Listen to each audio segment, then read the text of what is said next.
Wah, saya tak tahu ni nak kira soalan ke nyata ke kan? Tapi situasi kita sekarang ni dengan lambakan informasi, dengan lambakan pilihan, dengan lambakan segala-gala macam, buat kita, tapi dia modalnya sikit apa. Jadi kita perlu buat satu pilihan yang tepat. Setiap orang perlu buat satu pilihan yang tepat dalam apa yang dia nak perlukan. Jadi apa pun dah katakan psikologi kepada kita, dari dia untuk menulis buku atau penulis buku, untuk merealisasikan apa yang kita katakan untuk pembangunan yang seimbang ni sampai kepada orang-orang ni. Sebab dia pada dia yang akan pilih. Dia akan pilih apa yang dia rasa patut untuk diri dia. Kita ada misi kita untuk sampai untuk cuba membangunkan masyarakat, membangunkan diri semuanya. Pendekatan psikologi bagaimana yang sepatutnya, yang kita patut bincangkan, yang kita rasa sesuai, yang boleh mendekatkan di apa yang ingin kita sampaikan dengan apa yang dia pilih. Itu je. Soal lambakan bagi saya kembali kepada tujuan pembangunan diri kita dan pembangunan insan keliling kita atau pembangunan tamadun kita. Kalau kita sebenarnya dah ada orang kata sasaran, ultimate aim untuk pembangunan pelajar yang secara holistik, barangkali perlu kita buat muhasabah diri dan organisasi kita. Apakah pendekatan kita sekarang itu akan masih lagi ke tumpuan daripada satu komponen saja? Yang sekarang jelas pembangunan IQ sahaja atau akademik semata, bangunan belah kanan berkali tidak bangunkan. Kita nak kata tadi akademik dan akhlak seimbang. Jadi itulah saya kira tugas, amanah, tanggungjawab serta juga bagi saya perjuangan kita bersama nak memastikan. Sebab itu bagi saya, kalau dalam sekolah PIG dengan sekolah, saya kasih wawasan, okey, sekolah atau pihak penitu, pihak guru besar telah merancangkan pembangunan akademik sepenuhnya. Jadi untuk komplement, sepatutnya PIBG memikirkan soal-soal pembangunan IQ, pembangunan PQ, pembangunan SQ. Itu kita sebagai pelengkapnya. Begitu juga kalau tadi saya katakan soal tanggungjawab individu dan secara kolektif. PIBG barangkali tanggungjawab kolektif, memikirkan, membuat penilaian berterusan. Sebab itu kita penambahbaikan sistem pendidikan kita. Jadi sistem pendidikan masih menekan kepada itu. Tak apa, kita biarkan pada masa yang sama setiap kita perlu memberi sumbangan terhadap pembangunan insan kita dan anak-anak kita. Jadi we have to invest ourselves. Kalau kerajaan telah invest this much, we have to invest ourselves. Tu setidak-tidaknya anak-anak kita sendiri. Kemudian dengan saudara mara dan sebagainya. Sebagai contoh, misalnya kalau IQ dah memang jelas, bagaimana pembangunan kesihatan, pembangunan fizikal anak-anak kita. So ask ourselves, bagaimana diri kita. Cakap soal ledakan maklumat ini, saya pernah dinasihatkan oleh seorang ekonomi. Dia kata era yang akan hadir selepas era ledakan maklumat apa dia? Saya tak mampu jawab masa itu, akal kita pendek kan. Jadi dia kata apa yang berlaku selepas ini adalah era kreatif. Sebab bila maklumat itu sudah bertimbun, orang yang boleh memanfaatkan maklumat itulah yang akan berada di hadapan. Saya bayangkan sebab kita di pesta buku, kita masuk dewan ini tiba-tiba ada timbunan buku. Apa kita buat? Kita akan pertamanya mengasingkan kan, buku ini aku faham, ini aku tak faham. Kemudian di kalangan yang kita faham itu kita akan asing lagi. Buku ini aku perlu, buku ini pula kerana hobi aku, buku ini kerana estetik sebab buku ini cantik. Saya kira psikologi ini sama. Bila kita berhadapan dengan maklumat yang bertimbun itu, tak semua maklumat yang ada di internet atau di mana kita faham. Kita akan pergi kepada apa yang kita faham, apa yang dekat dengan kita, apa yang kita perlu, dan termasuk juga estetik, apa yang kita nak. Tiba dekat apa yang kita nak tu dia akan jadi buruk baik kat situ. Jadi dalam dunia penulisan disebut ilmu bantu. Orang yang menulis itu dia akan ada perlu, dia punya epistemologi, asas-asas dia. Saya yakin bahawa era ini kita tak boleh nak tutup. We cannot sweep things under the carpet. Era ini kita harus contestation of ideas, kita kena berdebat. kita tak bersetuju dengan nasi lemak 2.0, kita kena come up dengan kita punya versi sendiri, mengungkapkan dalam movie yang lain. Mungkin Roti Canai 3.0 berada di pentas yang sama. Sebab bila saya mengatakan nasi lemak 2.0 itu movie yang baik, saya dihentam di Facebook. Dan saya jawab balik, ada tonton dulu. Dia kata, buat apa tonton kalau kamu anggap itu redemption kepada Nabi. Saya kata tonton dulu dan kita berdialog. Skill ilmu bantu ini tidak ada. Jadi bercakap soal ledakan maklumat, tetapi kita bertindak balas secara emosi, tidak menggunakan kapasiti akal. Itu tidak membantu kita menjadi negara maju. Sebab saya teringat bahawa kita dalam Quran sebut wajadilhum billati ahsan, maka bermujadalahlah kamu supaya mencapai sesuatu yang baik.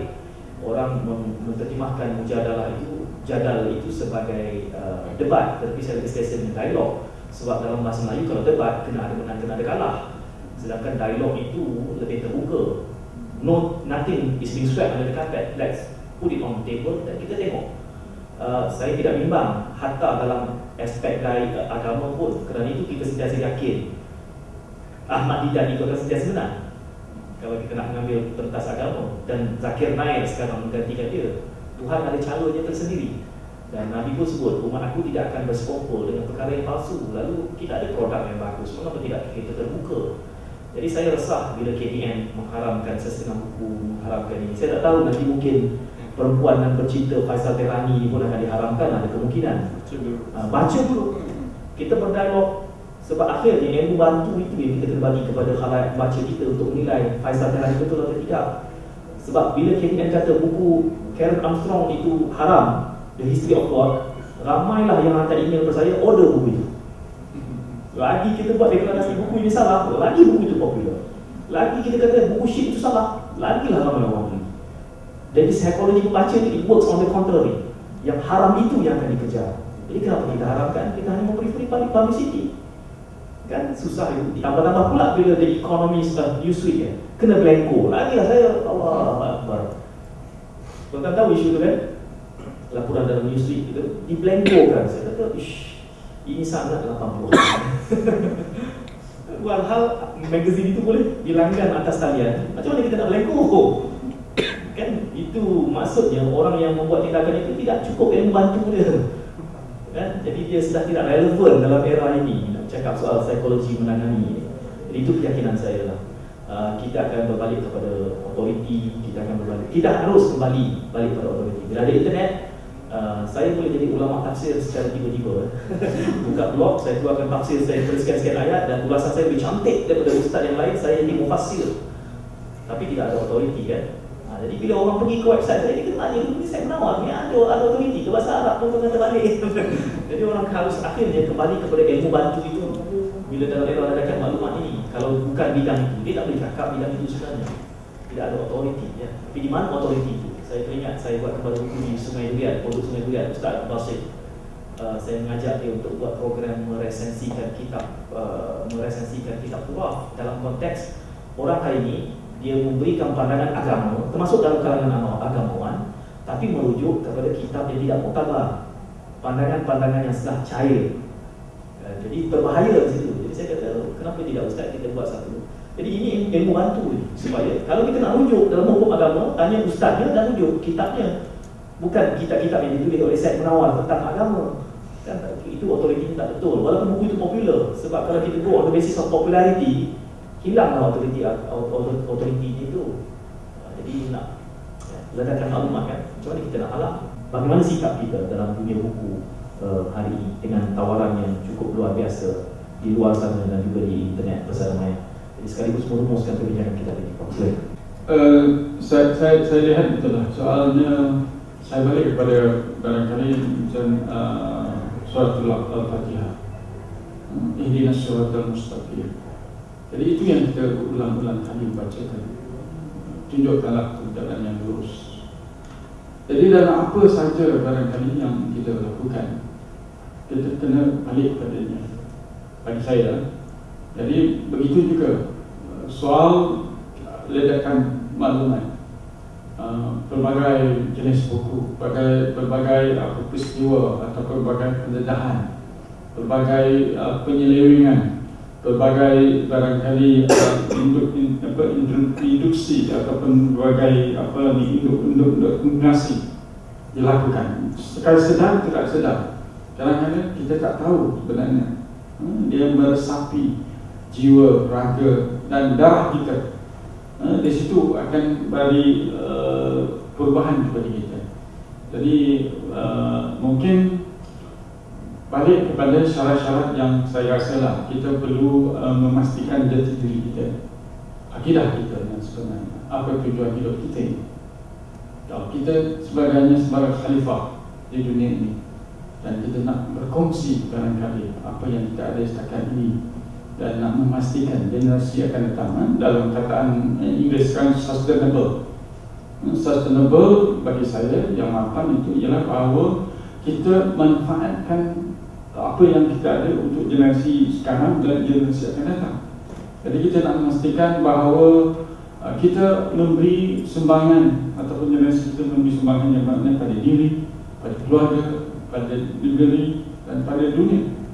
So bagi saya generasi kita, peluang dan ruang kita ialah for us individually, not to lead ourselves, but also possible given by God grace to lead dunia luar sana. Peluang luas untuk orang Malaysia untuk memimpin dunia masa akan datang.